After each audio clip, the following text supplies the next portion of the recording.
Hello, Assalamualaikum semua. Welcome back to Finivision YouTube channel di mana kita membahaskan tentang Marvel News, Marvel Rumors, Marvel Theory and everything about Marvel. Okay, so ini adalah correct plot untuk Secret Invasion pula. Tiba Secret Invasion. Loki season yang kedua, official trailer yang baru saja keluar semalam pukul 9 malam if I'm not mistaken lah. Tapi bear in mind, ini bukannya video full breakdown untuk trailer tersebut. Ini adalah a bit of correct plot tentang aku rasa siapakah the big bad ataupun the big villain di dalam series Loki season yang kedua ini. Okay, untuk breakdown aku janji aku akan post esok. Aku dah record dah sebenarnya, cumanya aku takkan release hari ni sebab aku tak edit lagi dan tak sempat untuk edit. InsyaAllah esok aku akan release.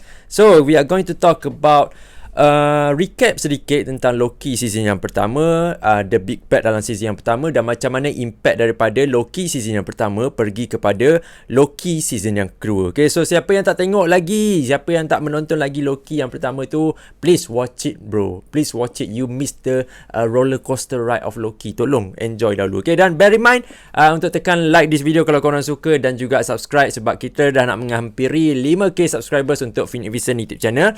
Nanti akan ada giveaway Funko Pop kepada korang semua. Okay, so sekejap ni kita pergi kepada recap dululah untuk Loki season yang pertama, which yang mana series Loki season yang pertama dia memberitahu kepada kita tentang frasa-frasa ataupun makna-makna yang penting dalam multiverse saga. Bukannya daripada cerita Loki saja, daripada multiverse saga. Contohnya pengenalan kepada Nexus event, pengenalan kepada variant, pengenalan kepada Time Variance Authority, TVA, Timekeeper, Sacred Timeline dan juga siapakah yang memegang the Sacred Timeline itu, iaitu He Who Remains. Okay, dan segala penjelasan ataupun frasa-frasa tersebut dijelaskan dalam Loki season yang pertama.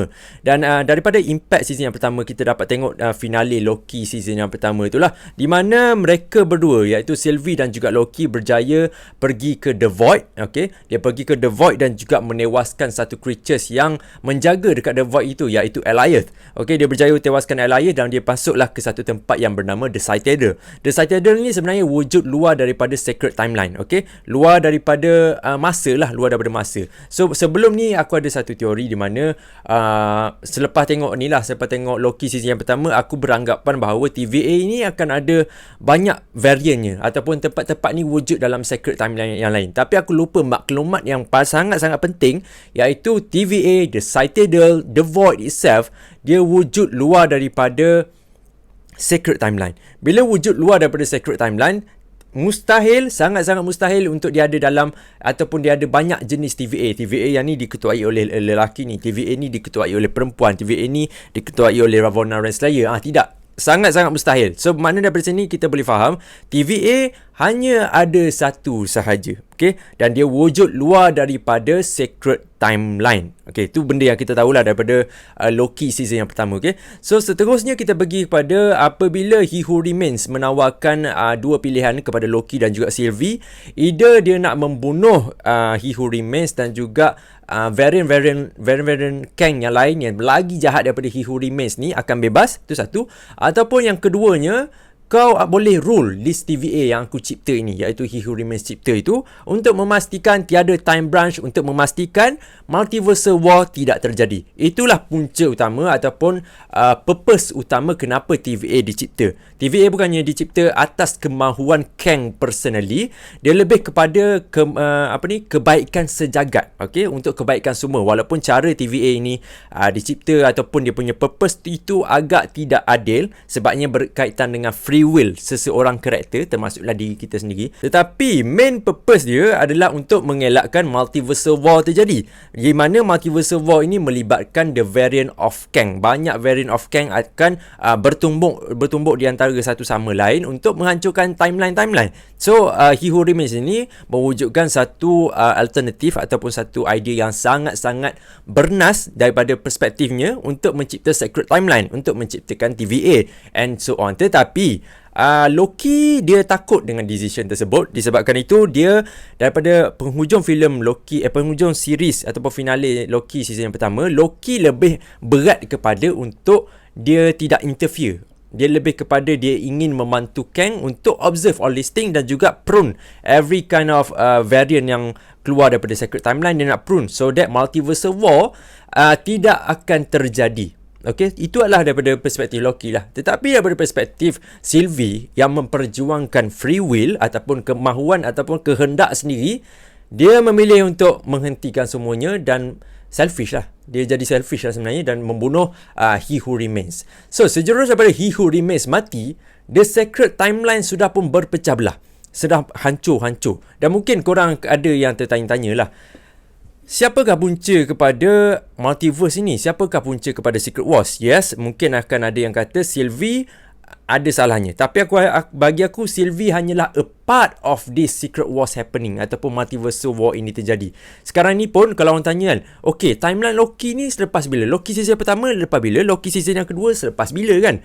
The thing is, kita tahu setting ataupun timeline untuk cerita Loki ni, dia punya tempat dan sebagainya berada luar daripada time tau. Dan dia cakap sacred timeline tu dan juga Citadel is the end of the time. Di mana dia menjaga semua benda dan juga time ini bergerak dalam satu loop ataupun satu bulatan yang sama. Okay, so dia tak naklah timeline ni bergerak dengan bebas menjala dan sebagainya. So itu apa yang He Who Remains buat. Tetapi apabila Sylvie membunuh He Who Remains, everything start to be chaos lah. Termasuklah Doctor Strange Multiverse of Madness, Spider-Man No Way Home, di mana setiap karakter, setiap karakter di dalam MCU, dia sudah ada free will. Bila kau ada free will, bermaksud kau takkan jadi variant, kau takkan mewujudkan satu timeline, timeline kau takkan diprune. Bila aku cakap pasal free will, dia berkait tentang probability ataupun kebarangkalian. Bermaksud dekat sini, contoh, hari ni aku tengah record video. Ini aku punya fate, aku punya jalan cerita, hari ni memang aku record video.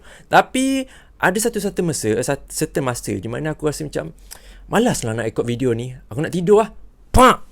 Timeline terbaru akan muncul. Tapi bermaksud bila kita ada free will ni, setiap probability, setiap timeline terbaru akan diciptakan begitu saja tanpa sesiapa mematikan timeline tersebut kan. Dan dia berkait dengan TVA lah. Okay, kenapa TVA masih lagi dicipta tetapi timeline ni tidak kena prune? TVA tidak pergi hunting Spider-Man ke, dia tak pergi hunt Doctor Strange ke, dia tak pergi hunt. Kenapa?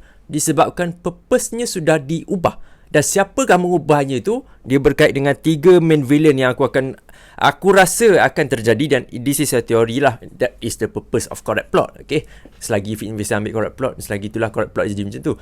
So take it with a grain of salt. Ambil simple saja, jangan ambil serius. So this is coming from me, tak ada datang daripada insider ke, tak ada. This is coming naturally from me lah.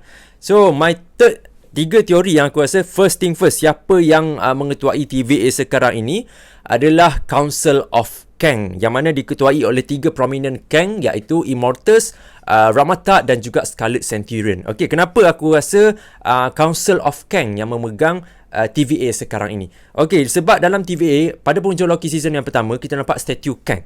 Tapi dia tak clarify, adakah itu Kang He Who Remains, adakah itu Kang Prime ataupun Immortus. Dia tak clarify, dia cuma satu statue yang melibatkan Kang. Bermaksud setiap variant of Kang terlibat dalam penciptaan TVA yang terbaru.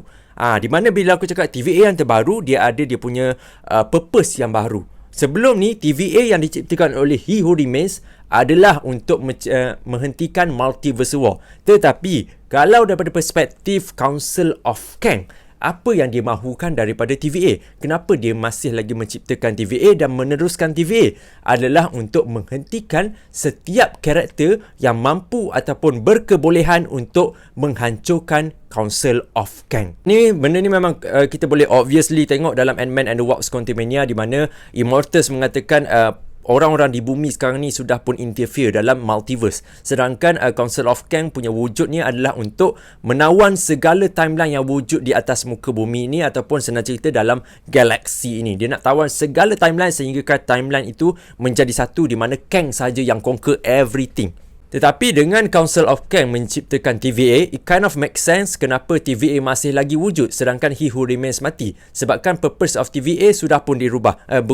Disebabkan itu jugalah masa kita tengok Loki dicampakkan selepas daripada dicampakkan oleh Sylvie tu, tiba-tiba Mobius tak kenal dia, Ravonna Renslayer sudah pun lari, lepas tu ada lagi karakter-karakter yang lain, semua tak tahu apa yang jadi. Dia lebih kepada bukannya memori mereka dipadamkan, tapi memori mereka di-replace oleh satu timeline yang baru, iaitu Council of Kang yang menciptakan TVA. Itu satu. Yang kedua, siapakah the big bad villain di dalam cerita ni? Berkemungkinan berkaitan dengan Kang lagi, tapi bukan Council of Kang, iaitu Victor Timely. Victor Timely memang ada kebarangkalian dia yang menciptakan TVA lah selama ini. That's why Victor Timely dimunculkan dalam Loki season yang kedua.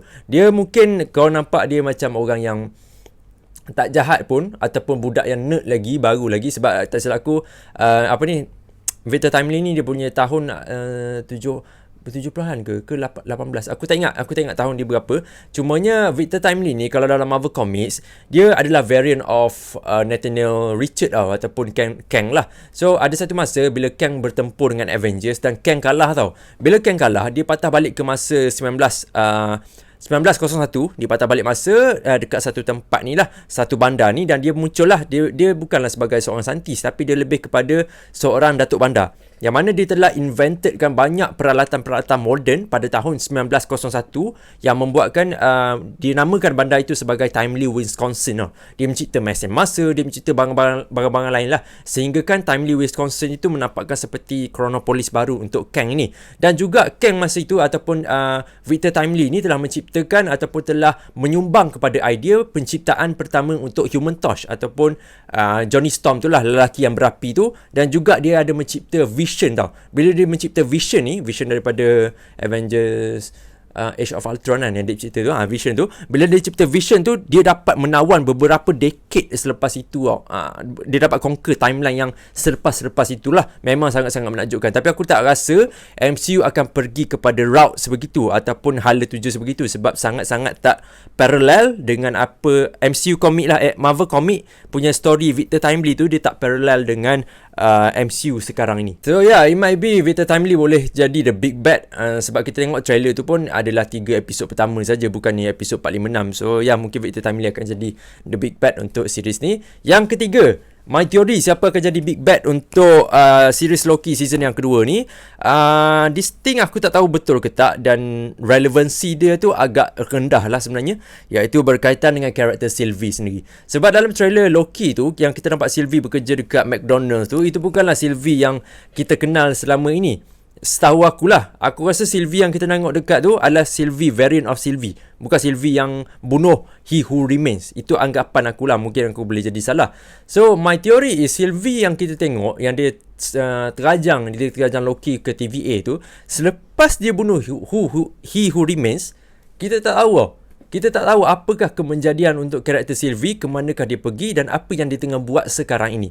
Kita tak tahu semua benda tu. Dan it could be kind of unique way at the end of this series Loki season yang kedua, Sylvie yang bukannya memerintah TVA, tapi akan membawakan satu benda yang lagi-lagi impactful. Aku sendiri pun tak tahu apa benda, sebab even dalam penghujung Loki season yang pertama, aku sangat-sangat mind blown. Aku speechless dengan the finale. So aku rasa Loki season yang kedua pun kita akan rasa speechless in a kind of way yang kita tak dapat bayangkan pun benda tu akan terjadi. So yeah, that is my my 2 cent theory lah about the big bad untuk Loki season yang kedua. So yeah, itu saja untuk video hari ni. Don't worry, breakdown secara detail akan keluar esok. Tak sure lagi sama ada petang ataupun tengah hari. Tapi yeah, stay tune sajalah. So thank you for watching. I see you guys tomorrow, okay? Assalamualaikum dan bye-bye.